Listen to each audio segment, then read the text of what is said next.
Kiragoye ariko.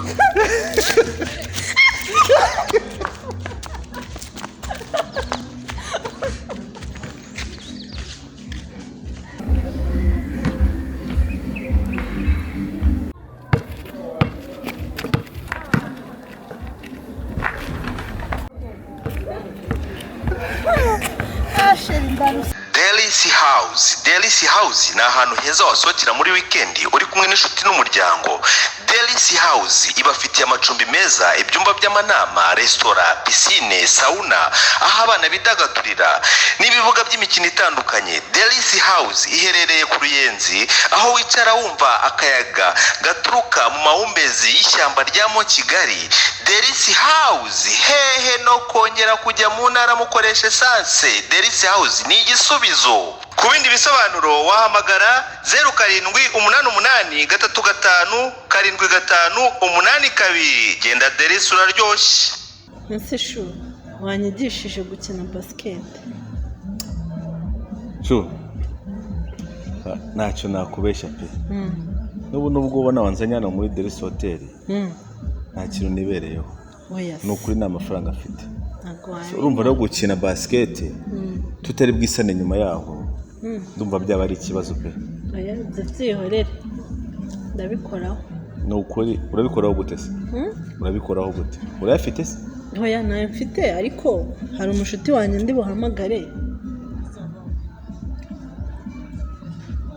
Hanyuma se nagera hano ndakwereka ibindi.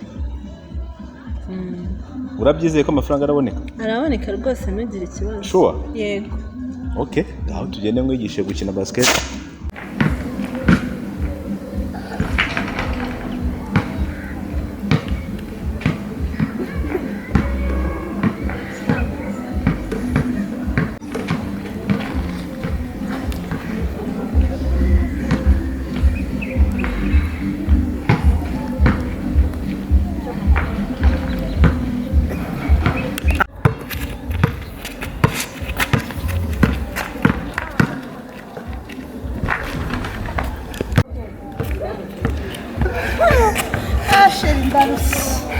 Nuko turekere.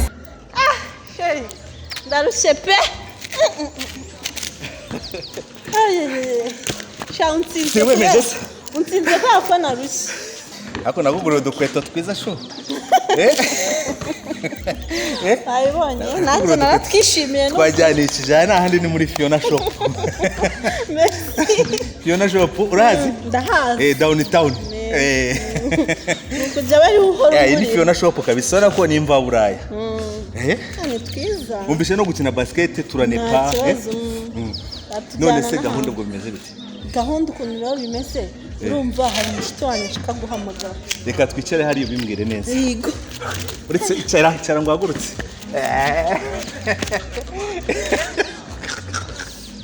Kiragoye ariko.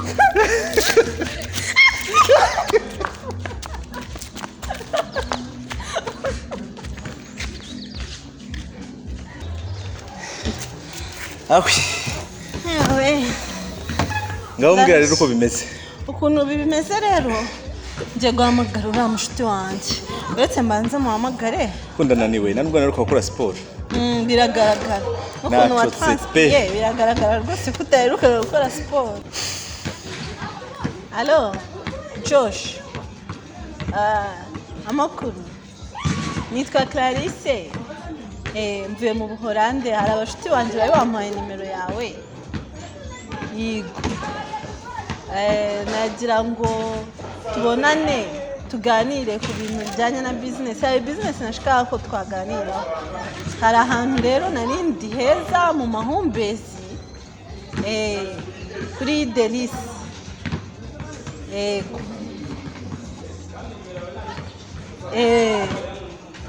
Esawo nta kibazo turagutegereje.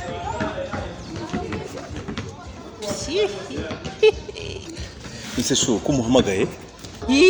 Uyu muntu rero mpamagaye ndagira ngo naza atugurire turarya turanywa. Joshua se sinumvisha ari izina ry'umugabo? Yego. Wese se umushere wawe? Oya ntabwo ari umushere wawe wanjye wowe byihorere ndaza kukwereka. Urabigenza gute se? Ndakwereka akantu turi bumukoreye. hari ikibazo ufite ariko wa mugani cyangwa umugani ni ukurya sawa urakoze twagiye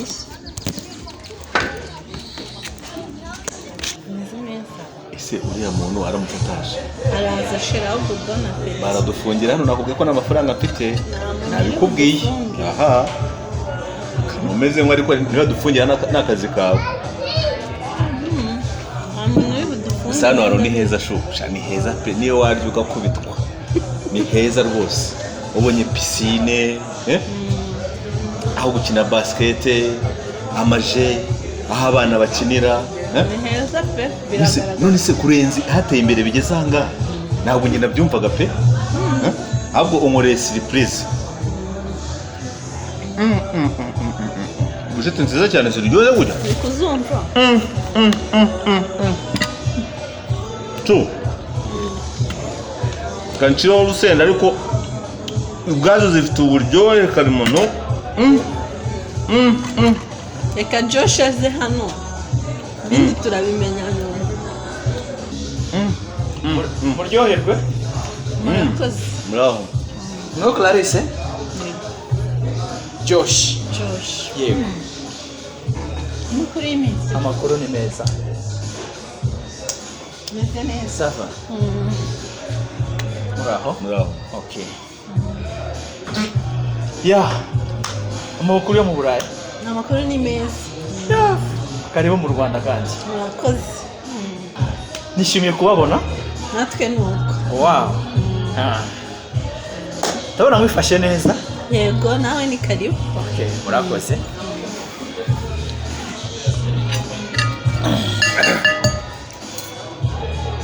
iyo niyo Josh wambwiraga se yego ni Josh n'abashuti banjye bamundangiye hano hantu mwahamenye muti hano hantu urumva mu bushize ubwo mperukina hano nyiri hano inshuti yanjye wow bazi kotsa cyane Bushete zawe urumva ko zifite icyanga ziranahiriye Deris maze kwandika amateka ya Deris abantu bose bashize gusohoka ku Ruyenzi nabonye bafite n'ibyumba byiza abonye ko ari na piscine ndabona kubona amafoto abantu bapostinze hano cyane Josh rero hari proposition nari mfite y'ibintu tujya dukura hari iwacu mu Burusiya tuzana mu Rwanda yego kandi Chris yari yambwiye ko iyo business uri interested ushaka kuba washoramo amafaranga ndumva mudafere ibyo rero ni gahunda zo kuzana amamodoka tuyavana mu Busuwisi wow yego tuyazana inaha mu Rwanda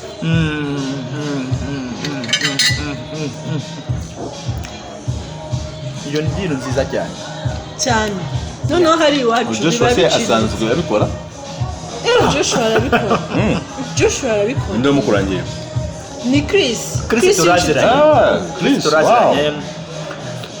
ubushize namusanze muri France twari mu Bufaransa ariko ambwira ko afite vol agiye kujya muri Sweden mu Suisse niho yambwiye ko agiye kujya ariko njye naheruka ngaruka mu Rwanda nkunda gukora cyane ahandi mwari meze mute uyu muvandimwe we Clarisse we nuwahe nuwinaha uyu ni fiancé wanjye wow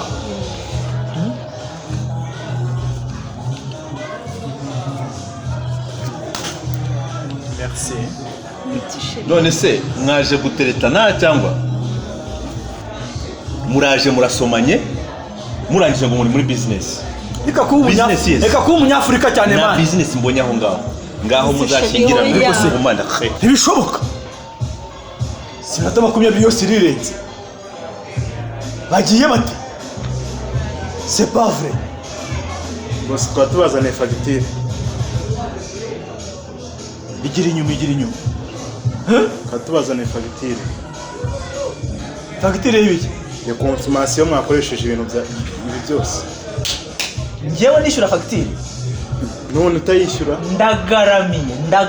ndagaramye nta fagitire nishyura gute utayishyura kandi ibintu bigaragara mwakoresheje se Nusibye hari commande nigeze ntanga hanga. We bonsa.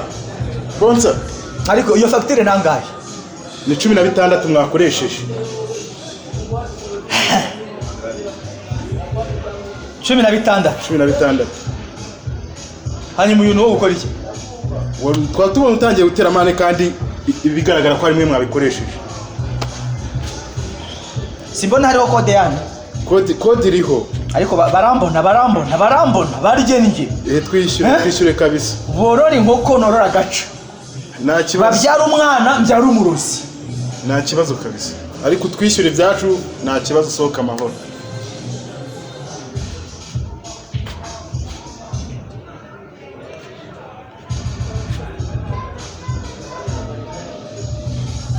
Barayanyishyura ariko.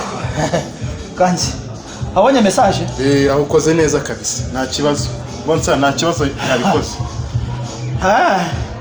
Ntabwo bari bambona kanze ngiye kubahigira hasi hejuru. Muraho twishimiye ko mwadukurikiranye kuri BOOFET TV. Kanda subscribe ukomeze ukurikirane ibiganiro byacu byose bitambuka. Kuri BOOFET TV duhamagare utwandikire tukwamamarize tuguhe n'ibiganiro. Turi kumwe kuri BOOFET TV. Turi tayari turahabaye mukora share. BOOFET TV TV yanyu.